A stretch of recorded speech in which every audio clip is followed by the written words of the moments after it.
We should be live. Okay. So thank you everyone for coming to this meeting. It is going to be an unofficial meeting as we are one short of a quorum. But just for the purposes of recording some notes for this, I'd like to start with some introductions. You have a couple new faces and faces we haven't seen in a while. So I'll go ahead and start. Tim Strosh, I'm with the Area Plan Commission, Tippecanoe County. Yeah, I'm Aria Steiger with the Area Plan Commission of Tippecanoe County. Carroll Lyons, Superintendent. Carroll County Highway Superintendent. Matt Ashley, Deputy Commissioner, Local District 9. Okay, very good. So thank you all again for coming. So we will not have any approval of minutes since we don't have a quorum, but we will go ahead and move on to the second item on the agenda, which is the traffic counts. So Aria, if you'd like to go ahead and share where we're at with that. All right.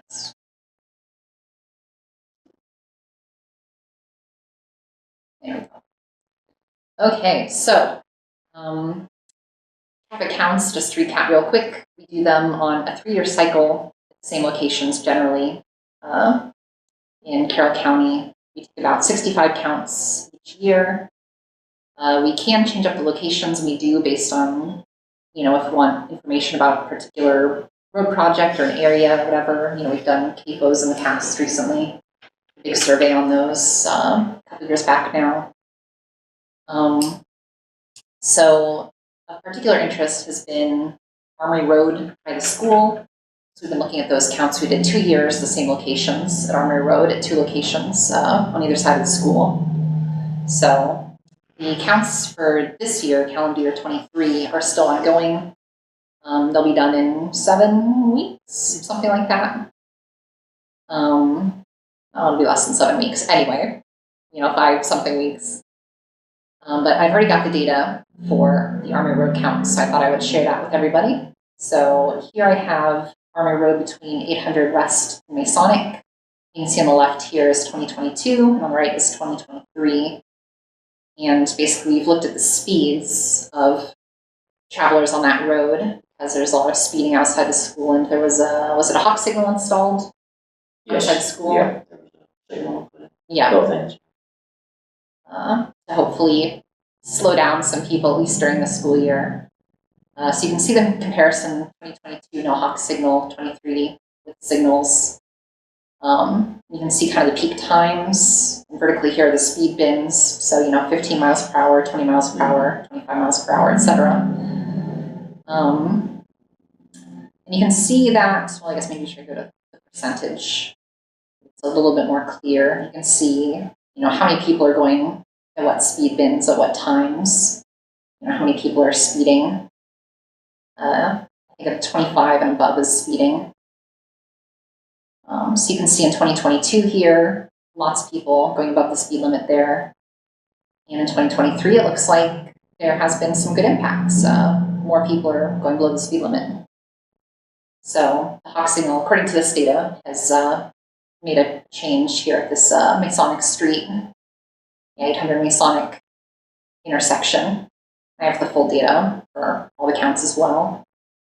I also have some charts just to kind of, oh, come on, there we go. Just to kind of visually represent that data. So each of the colors is a speed bin, and then it's by time of day. So again, you can see those peak hours there at 5 and 8. And we're seeing more of this yellow and orange here in 2023 than we were in 2022. So that's the first station. The second station was here on Armory Road between Heritage Drive and 421. And again, the same stuff. So just the direct counts. You can see the data here, and then the percentages may be a little bit easier to see. Here, it looks like maybe not as much of an impact. Kind of similar, it looks like to me. But this one I think was further away from the school anyway, right? So that one's going to be right when we pull off The highway. As soon as we turn right there by the bank, we have a pole shed. So Yeah. it's right before the school. I mean, they Okay. got to see it before they get to the school. Okay. But when they're coming off that lane, Turning on Arbor Road, they're still pretty hot. Yeah, off the Until they highway. realize that that thing's there, and then Yeah, they might be slowing down maybe after the signal. I don't know Yeah. exactly where we counted correct. in relation to the signal, but the other station looked good. This one, let's look at the bar charts and see. Sorry, those are kind of funky looking there. I don't know. Oh, it's got my data twice for some reason. Well, if you look past data duplication, I'm not sure why it's doing that. Again, we see more of this yellow and gray colors, it looks like, in 2023 compared to here, more of the orange and red, just generally. So to me, maybe I'll fix it and send it out to everybody so you can see more clearly. But it looks to me like there has been some positive impact based on those Hawk signal installations. So some data to back that up. Maybe if you want to justify it elsewhere in the county for similar projects. So did anyone have any questions about this? No, that's good information to have, and I can relay that. Let them know that the $12,000 investment was probably worthwhile. Yeah. And these are the kinds of things we can do with these traffic counts. We can get volume data, we can get speed data, we can get distance, between vehicles, headway, if you really want. And if you really, really want, we can try and do turning movements. That's pretty hard for us to do, but we can look into that. But mostly, on segment data is the easiest for us to collect. So, if you ever have any suggestions for 2024 locations, we'll talk about that closer to next year. But you can mail us anytime and suggest locations or ideas. That's all I had for traffic counts. Thank you. Yeah. Okay, so then we do have a few kind of other items to discuss. The first one is mostly an informational item. So this is about the State Transportation Improvement Program. So we are currently in the public comment period for that. And I don't know, Matt, is it okay if I kind of put you on the spot? Sure. To talk about that? Sure. In terms of the STIP, the comment period, I don't really have, it's pretty standard stuff that we've been doing every year. So really, I can answer questions, but I'm not sure there's anything I can really speak to that really is out of the ordinary with that. Anything that's in our STIP is going to be projects in the program for us to do. If it's not the STIP, then no, it's not something we're going to be doing, but that's kind of where we're at. If you have questions, I'm happy to answer. So there are several public meetings coming up. Unfortunately, there aren't any that are particularly close to this area. I'll be honest, I have not seen what our public meetings are yet. I haven't got that from my comm director yet. So typically we've done different things. So past years, we've done things where we spread out a lot more, which is my goal is to do it more across the districts, different parts of the district. Sometimes they've done it in just our LaPorte district office. So maybe you know better than I do. I don't even know what public meetings are scheduled for, Yeah, so they're kind of having, I believe there are 4 locations that I've seen around the state. So obviously there's, some in Marion, of course. And that they do have, like, generally at each location they will have a couple different times. So there's like usually an afternoon and an evening one in this cycle. And there is also like an online option as well. So they're all, any of them virtually. Well, anyone can, not just people. Unfortunately, the STIP used to be scheduled out of the district office and then scheduled through central office now, which is why I'm not as aware of what's going on. I will say, this is just me speaking personally. When it comes to the STIP, it's a pretty formal process. Most folks who go there don't really understand why they're there, what they're there for. They just heard this public meeting, but for what it's worth, if you have questions on the STIP or want to look through it, we can facilitate that from a district level too. It doesn't have to be at a public meeting. So just for what it's worth.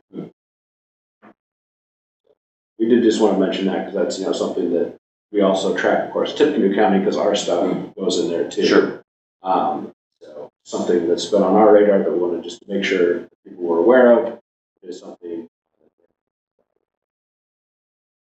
In terms of the projects for the state specifically, you can even always go check those out at nextlevelroads.com as well too. If you guys are ever looking to see what we're doing over the next several years, or like I said, contact us personally. I'm happy to get some answers to you. Like I said, I'm not poo-pooing the STIP, but I think it's just a formal process, and it's just easier to have a one-on-one conversation with folks when they have questions. So just don't hesitate to reach out. Delphi High School's wanting to home, this up here is gonna be closed. When did that actually shut down? I have to look. Let me see right now. Was that 421? That's who's your heartland, I think, doing that bridge. Oh, right. The one bad part about doing this job is that I used to be in communications and I would know all this stuff off the top of my head, and now I gotta go check, so I don't know off the top of my head. I'll see what I can find out for you. Okay. Sorry to interrupt me. Okay, no worries. We're here for this is all good by me. And someone was just telling me today that the head guy out there got a hold of him to see when it was, and see if I can find out, and now it's Sure. time to ask. Yeah.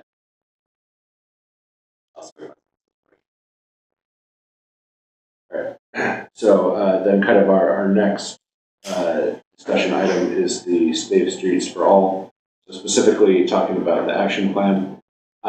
So the reason why I'm bringing this up is there were some emails that were exchanged kind of regarding Carroll County getting into partnership with some of the surrounding counties. I believe it was someone out of White County that was kind of heading up this effort, and we got included on the email chain. I just wanted to kind of quickly share our experience with this program. So what it is this is a federal grant program that was introduced in the new transportation legislation. I say new, it's a couple years old by now, but yeah, the newest transportation legislation like that. And what it is it gives kind of two different options for types of grants you can apply for. So they have what they call a planning and demonstration grant, which is what this would fall under, and then an implementation grant. So an implementation grant is like generally a project that can be used to improve safety, whereas a planning and demonstration grant is more along the lines of, we want to kind of look at some data, see where we're at, what areas we might need to improve. And kind of the general intention for most people, I think, would be you start with maybe a planning and implementation grant to get this plan in place, and then you use that as a basis for an implementation grant, which is a project. So that's kind of the general flow. So what we have heard just from talking to people in the industry is that in the very first round of this, which was recently completed earlier this year, they had a ton of applications for the implementation grant side of things. If you were to add up like all the money that was requested from applicants, it was 3 times as much as what was available. So that was very, very competitive. On the other hand, on the planning and implementation side, that was undersubscribed. So basically everyone who asked for money for that got it. And they had some excess left over, which they're then rolling over into this next cycle. So it seems like you kind of look at that, which has only been one cycle. This is the second one, right? But that you guys would have a pretty good chance of getting an action plan. And then you would want to consider in future grant cycles, how you might be able to use some of that data to look at potential projects. And what kind of grants are those then? And what will they fund? I mean, is it an 80-20 grant? Is it 50-50? Is one different from the other? They're both 80-20. As far as what it will fund, it does have an emphasis on safety. So now that can be, safety for pedestrians, bicyclists, and vulnerable users, or vehicles. It can be either one. Both those would qualify. And generally, what they want to see, like pretty much a required component, is to have some sort of plan that you can reference. So what we're calling an action plan is kind of one way you can do it. Some communities also have a Vision Zero plan, which is a related type of thing. You could use a Vision Zero plan as the plan that you need to have in place in order to get an implementation grant. But if you don't already have one of those, then it's probably just worthwhile to go ahead and go for the action plan, since that one's directly for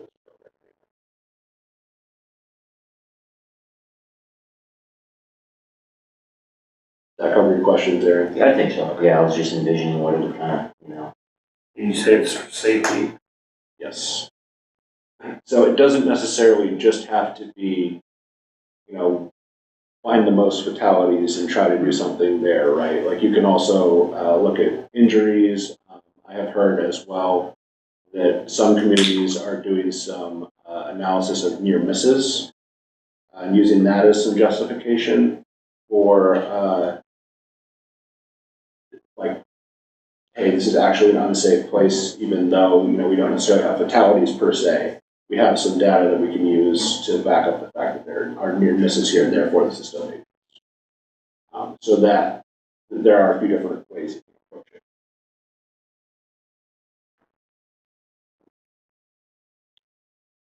Okay, so anything else on this before we move on to the next item? I want to make sure I'm covering all this.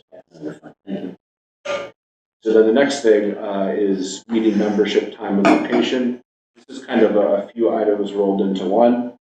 So let me start by saying that, we've been using the EDC building for a while. They are moving. So that means that starting with our next meeting, we will no longer be able to use this facility. So what we're looking for then is, okay, well, where can we move? So we have maybe a couple different options that I'd like to present and get your feedback on as the committee. So one of them would be to move this to just a virtual meeting. So, we would have it all online. We would set up a GoToMeeting or something along those lines. I think that's the one we still use, right? Mm-hmm. We would, set up a virtual meeting room, handle the invites, and then we would all just, gather online at whatever the appointed time was. We can keep the same time if we want. And the other one is we can find another location where we can meet physically in person. Either one, honestly, is fine with us. But I will say, if we do choose to meet in person, we would want to make sure that the site that we choose does have at least strong enough internet to be able to do a stream, so that we can, keep this open for public comment, as well as do a recording of this meeting, which is recorded right now, and then we post it on YouTube to archive them. So that would kind of be one important criteria if we choose another physical location. So with that, I'd like to open up the floor and see if anyone has any suggestions as to where we might be able to meet. Off the top of my head, I'll find it virtual. Realistically, that's probably easier for you and folks from not really. Sometimes these are short-lived meetings, and I get that and understand that. So I am personally fine with a virtual meeting if it's leave that way. As far as where we could go, I don't know if the Canal Association has for internet. They've got a big meeting room. Our new community center, that might be hard. We've got older people in there doing lunch and some different things. I don't know how well that would actually work out. The city building has a meeting room, but it was kind of small. We had a small conference room, so I think the easiest thing to do would be virtual. The consensus ends up being, if you want to send it out to the members that aren't here and get feedback. I think especially since we don't have an actual quorum today, we might do some follow-up. We definitely had some success with getting follow-up for other things via. I'm not worried that we won't get anyone to say anything. And so, yeah, we definitely keep people informed, and whatever, if we do choose to meet in person, whatever locations are selected, we would reach out to someone at that facility and double check on, the IT internet connection type of stuff. I'm certainly not virtual, but it benefits our Monticello sub-district, which is obviously not the wrong direction for you guys, but Monticello sub-district where we have our maintenance facilities out of, does have internet. I don't know the capability of it, but they have a nice conference room out there too, so I'm certainly willing to put that over as well, but I'm also fine with virtual. I see Aria is taking some notes. I am listing who's in favor of what, yes. Thank you. Okay, yeah, so we'll be reaching out, so you guys will probably send out some group emails. I think it's probably the easiest way. So yeah. get a discussion to it. And maybe someone else who isn't here knows of a super great meeting location that we haven't thought of. Okay. So then other than that, kind of rolled into that is because we're moving things anyway, that does give us some flexibility as to the time of the meeting.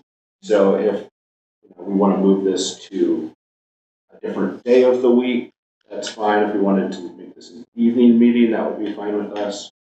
If we want to kind of keep it sort of paired closely with the administrative committee, which is the one that follows right after this, that's fine. If we want to just say we want to do our own thing that's convenient for us, the most important thing really is that we can get people here for both meetings. That's the ultimate end goal, is to make sure that people can in fact participate.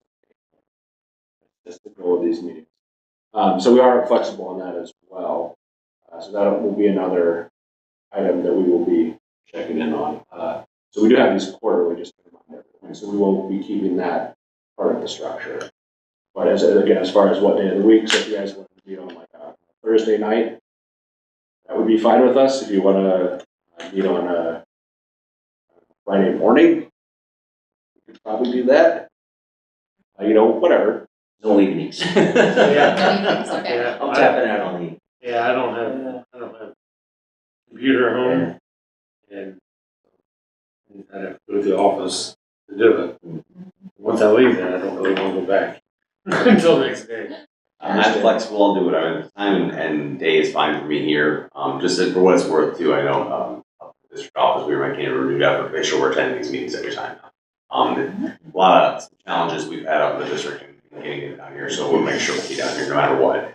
For that said, I would prefer not evenings, also because I live in South Bend and have young kids. But if it happens that way, I'll make it work. Only 3 votes against evenings, so unlike right You'll now. probably get more. We're probably safe to assume it won't be. That's totally fine. The other ones. We can't be the only ones. Yeah. We wanted to make it Yeah. available as an option. I'm at work in at case. 6 o'clock every day, so evenings are rough. Yeah, for sure. Okay. And then, so kind of the last thing that's rolled into this is the membership of this. So certainly, we're happy to keep you guys here, but what we wanted to kind of check on was if there were any proxies you guys wanted to appoint. So you don't have to, have a name right now, but it is, beneficial if you aren't able to make it. So Scott, I know this is your first meeting. Yeah. So, next time if you aren't able to make it because you have some big project, if there's someone else from the department that you could be like, well, he or she might be able to make it, then we can appoint that person, and that would just help us a little bit with having a higher chance of hitting quorums. Again, that hasn't been a huge problem for this committee, but we did miss by one today, so it's always nice to get as many as we can. I do have a proxy right now, if that helps you. You want me to just email it to you, or? So we have Adam down. Yep, that's right. Okay, great. We're set. Yeah, we do have proxies for some people, but others don't, so we're just kind of general discussion item. So just another thing to think about. So we'll be sending an email about this. Make sure we give everyone a chance. We're kind of trying to sharpen our pencils. We thought, with we're moving anyway, now's a good time to look at all of this stuff. We're doing that out of necessity. So, may as well make sure that we're checking all our check boxes.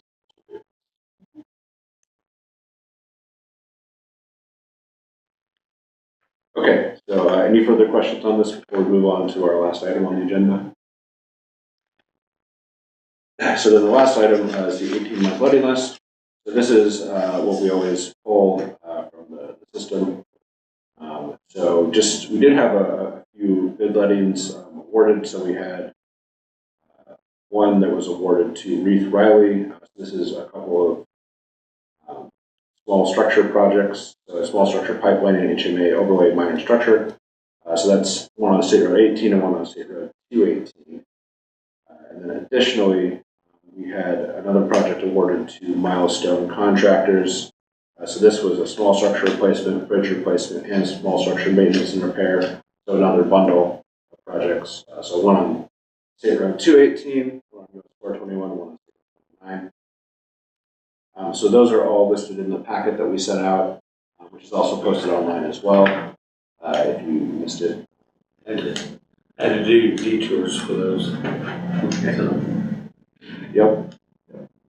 So, yeah, so that's kind of what was most recently, since we met last, has happened. And then additionally, it looks like we have something on the letting for tomorrow, actually a State Road 18 project, west or on the east, 0.65 miles east of State Road 29 west, I guess. And then that's another substructure repair and rehab project. That's on the letting for tomorrow. So that's going to be the next one, and that, according to the list, should be the last one within this year. The next one will be on July. whereabouts is that one you just mentioned? According to what was in the packet, it's 0.65. I think that's supposed to be 0.65 miles east. State Road 29 west junction with State Road 18. I Okay. believe is what that is supposed to be. And they're doing, on 75, they're doing bridge replacement. Cutler. Over the Wabash, or the Thick Wildcat. I think, it sounded like that was supposed to start today, I think.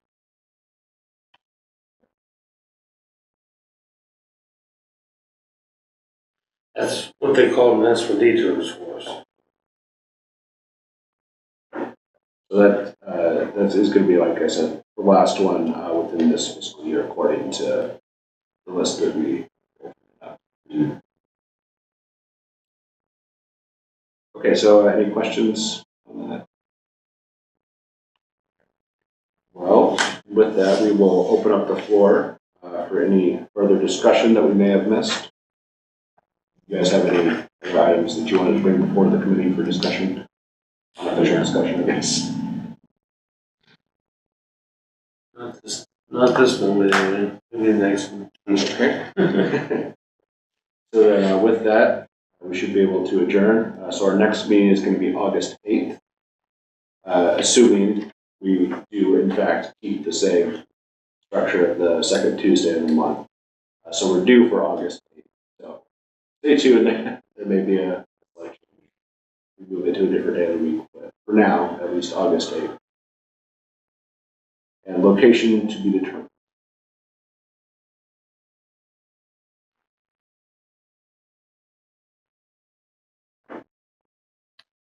Okay. So thank you all for coming. Thank you. Appreciate your time. The Gujarat project looks like in July.